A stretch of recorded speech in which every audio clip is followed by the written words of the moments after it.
साल 1919 भारत की आज़ादी की लड़ाई एक नए मोड़ पर थी। देश में अंग्रेज सरकार ने रॉलेट एक्ट नाम का काला कानून लागू किया था। इस कानून के तहत किसी भी भारतीय को बिना मुकदमे और बिना कारण बताए सीधे जेल में डाल दिया जा सकता था। स्वाभाविक था कि देश भर में इस कानून के खिलाफ गुस्सा फैल गया। अमृतसर में भी विरोध बढ़ रहा था। दो प्रमुख नेता डॉक्टर सत्यपाल और डॉक्टर सैफुद्दीन किचलू लोगों का नेतृत्व कर रहे थे, लेकिन अंग्रेज सरकार ने उन्हें गिरफ्तार कर लिया और शहर से बाहर भेज दिया। इससे लोगों का गुस्सा और भी भड़क गया।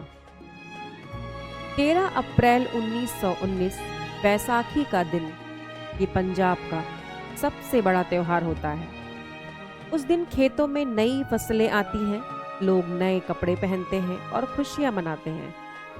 उस दिन अमृतसर के जलियांवाला बाग में एक शांतिपूर्ण सभा रखी गई थी, जिसमें लोग नेताओं की गिरफ्तारी के खिलाफ और रॉलेट एक्ट के विरोध में इकट्ठा हुए थे। जलियांवाला बाग कोई साधारण जगह नहीं थी। यह चारों तरफ से ऊंची दीवारों से घिरी हुई थी और अंदर जाने के लिए बस एक ही सकरा रास्ता था।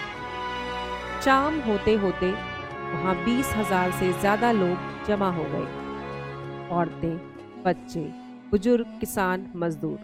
कुछ लोग सभा में हिस्सा लेने आए थे, तो कुछ बैसाखी के मेले में घूमते घूमते वहां पहुंच गए थे। उधर अंग्रेज अफसर जनरल रेजिनाल्ड डायर को खबर मिली कि बाग में बड़ी संख्या में लोग इकट्ठा हैं। वो तुरंत 50 सिपाहियों के साथ बाग की ओर बढ़ा। उसके मन में कोई बातचीत या चेतावनी देने का इरादा नहीं था।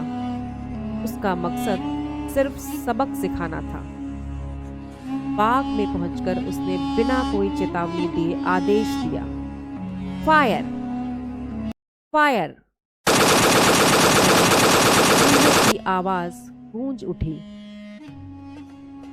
लोग घबराकर भागने लगे, लेकिन चारों तरफ ऊंची दीवारें थीं और बाहर जाने का एकमात्र रास्ता भी सिपाहियों से घिरा हुआ था। कई लोग जान बचाने के लिए कुएं में कूद गए, लेकिन वहां भी मौत उनका इंतजार कर रही थी। सिपाही गोलियां चलाते रहे तब तक जब तक उनकी गोलियां खत्म नहीं हो गईं। सिर्फ 10-15 मिनट में 1650 गोलियां चलाई गई। सरकारी आंकड़े के मुताबिक उस दिन 389 लोग मारे गए और 1000 से ज्यादा घायल हुए, लेकिन असली संख्या इससे कहीं ज्यादा थी। जलियांवाला बाग की यह घटना पूरे भारत में आग की तरह फैल गई।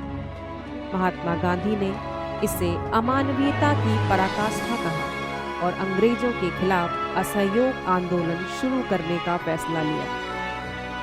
ये नरसंहार आजादी की लड़ाई में एक ऐसा मोड़ साबित हुआ जिसने लाखों भारतीयों के दिल में आजादी की लौ और तेज कर दी। आज भी हम जलियांवाला बाग जाते हैं तो वहां की दीवारों पर गोलियों के निशान और वह कुआं खामोश खड़े होकर उस दर्दनाक दिन की गवाही देता है। वह स्मारक हमें याद दिलाता है कि आज़ादी हमें यूं ही नहीं मिली। इसके लिए हजारों मासूमों ने अपनी जान कुर्बान की थी।